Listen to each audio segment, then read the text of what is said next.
Coach Pikiell, welcome, my man, to BetMGM tonight. And straight away, again, Wednesday is said to be a massive night in Rutgers basketball history, as Ace Bailey and Dylan Harper will most certainly have their names called inside the top 10 overall picks in this year's NBA draft. Let's start with Ace.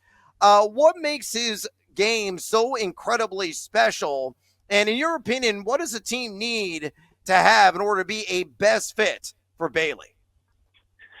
Well, I will tell you, I mean, they're both, just tremendous kids. And Ace, I think first he's the most exciting, player in the draft. The things that he can do at his size are just, amazing, from scoring to finishing at the rim to exciting dunks. And he's 18 years old. He won't be 19 until August. So young, one of the youngest guys in the draft with, probably the biggest upside in the draft. And, I really think he's a multi-position guy. He'll be able to play the 3, the 2, and he did play some point guard and in time as his body continues to fill out, play the 4 in the NBA. So, very versatile. He's an NBA shooter with quick release and range. And, he's just a great kid. He's a high-energy kid, smiling. Community, whoever drafts him is going to love him in the community. They're going to embrace his personality and his work ethic. And, I think any of the teams, he's been seen by a lot of teams a lot of times. I mean, our place was a stopover every day. We'd probably have between 9 to 13, 14, scouts and, personnel, NBA personnel at most of our practices. And then our games were, probably 25, credentials a night. So, these guys have a ton of exposure, and they've been very exciting. And Ace, one of the most exciting guys in the draft. Yeah, he is, man. Coach, Dylan Harper makes me feel pretty old because growing up I was a huge Chicago Bulls fan, so I was watching his dad, obviously, Ron, and then watched him all season with you guys. Can you tell me a little bit more about him as a player, as a person, and which team or fit you think might fit him best? I tell you, how good was his dad? I mean, people forget. Oh my God, that knew how to play and huge and athletic and Dylan certainly got some of those genes. And you know what? He's really mature in his game. An elite passer, but he's a lefty, and his creativity around the rim, right-handed, left-handed. He's a phenomenal finisher at the rim. And plays at his own pace and in traffic, is unbelievable at not turning the ball over in traffic, getting through small areas and finishing with it either hand or above the rim.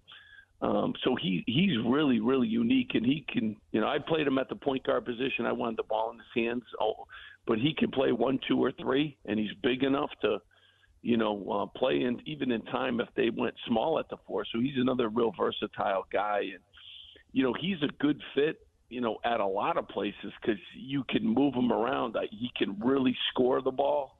He can handle the ball, and he can defend, multiple positions. So great family. He and Ace, great parents. And, their best basketball's ahead. Like I said, these kids are young. Yep. Yeah, that's the next question that I had for you. When they're 18, 19 years old, what would you say is the biggest transition from going to the college game? And I know it's changed, obviously, a little bit, especially with the NIL. But what's the biggest transition going from the college to the pro game in your opinion? Well, I will tell you, I mean, the first, thing, they were young, 18 years old playing college basketball. College basketball's never been older. I mean, we played against some 26-year-olds. So in games, they were giving up, 8 years to guys. I mean, it's crazy how college basketball has changed. Nobody wants to leave now. They're making money, and you got the COVID year, and you got waivers, and the NCAA has, given these guys opportunities to play for a long time. So they were truly 18-year-olds playing, against older players. And I think the biggest adjustment always, but again, they have played against the best in USA basketball, McDonald's All-American games, Jordan Brand games, and this season in the Big Ten, which is a gauntlet of teams. But I would say that always the biggest adjustment is defense. You got to defend guys that are just elite at what they do. And It's a big jump from high school to college defense, but then, you take it that next step. Now you're finishing at the rim over 7'2" guys that can run and jump, and 7'4" guys and things like that. So, I always think that's the biggest thing, because these two guys can score, and they played against pros. They've worked out against pros. They score at an elite level, but it's always defense getting stronger, especially when you're 18 years old. Yeah, no doubt about it. We're talking to Steve Pikiell right now, head coach of the Rutgers Scarlet Knights, 4-time America East Coach of the Year. Make sure you follow Coach on X. He's always giving it to you there at Coach Pikiell. Again, on X at Coach Pikiell. Steve, let's go to the college game. I want to get your general thoughts on the proposed rules alterations that have transpired here in recent days. Most notably, you'll be able to challenge now out of bounds, goaltending, basket interference calls this season.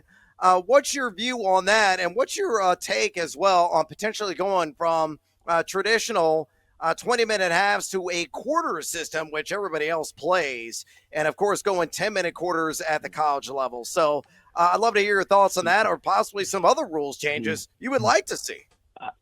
Yeah, I will tell you, we're evolving closer and closer to the international rules and the pro rules. So I think that's where, this is headed. Although I do love college basketball, I do think it's as popular as it's ever been.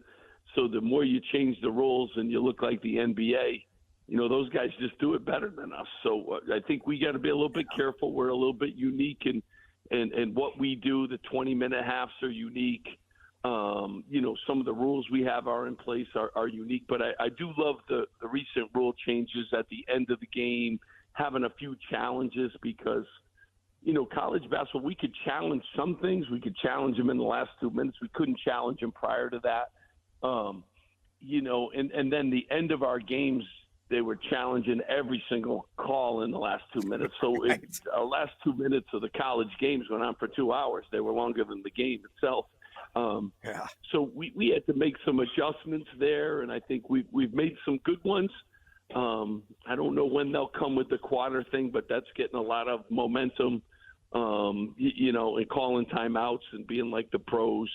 I hope we stay at the shot clock that we have. I think it's great, the NBA shot clock for those guys. They can score a lot quicker. They have a lot more talent. I still think there's some strategy when you have a longer shot clock, and you can kind of reward some defensive teams too, as opposed to the best teams with a 24-second shot clock usually win, to have the most talent. So, I hope they keep some of the strategic stuff, because it helps teams, like us, that maybe don't have, the payroll that some of these other guys have that can stock up on talent. But, the new rule changes, I think, will help too with, being able to shot clock, some goaltending calls and some things that we couldn't review as frequently as in the past. So excited about those, and we'll implement them, and we'll learn from them and see how we can utilize them to our advantage. Yeah, no doubt about it. And hopefully the decision makers aren't going to alter the college game too much. Horvath and I are diehard college basketball junkies, so we don't want it to emulate the NBA. We want it to be its own brand. So hopefully they won't doctor too much and alter too much to make it close to the pro game. Coach, we'll get you out of here on this. I got a question for you. There's a controversy behind the scenes. You got to clear it up for me. Is it Jersey Mike's or the Rack? When you're talking about it, you got to say Jersey Mike's, because forever the Rack is just awesome. So what do you call your home floor? And also on top of that, tell us why it's one of the most home advantages around in college basketball. Hey, we have been very fortunate, because I think we're 80 straight sellouts, and it's as loud in an arena as there is in the country, and proud that the players have been able to draw the attention of a great season ticket holders and fan base in the student section. But we now call it Jersey Mike's. It's a great sub too, and it used to be the Rack for years and years and years. But when they give us some free subs, we're ready to change it to Jersey Mike's. But it's still a hard place, no matter what you call it. It's a hard place for opponents to come into. Yeah, no doubt about it. And it is a good sandwich. I'm not going to lie. So hopefully they're hooking you up, Coach. Coach Steve Pikiell, we appreciate the time. Enjoy having your guys walk the stage on Wednesday night. Can't wait to see where they land. Enjoy that. And best of luck this upcoming season, my man. I am a huge fan of Big Ten basketball. But as a former Fighting Illini, please be kind to the orange and blue. We appreciate it. Their coach does a great job. That's a great program. I appreciate you having me on. You guys have a great night. Thanks, Coach. Hey, you too, Steve. We appreciate you. There he goes, Coach Steve Pikiell, the head honcho there. Rutgers men's basketball, of course, Ace Bailey, Dylan Harper, going to have their names called the NBA draft on Wednesday night, and they're soon going to be roster staple for whatever teams are lucky enough to invest in their services.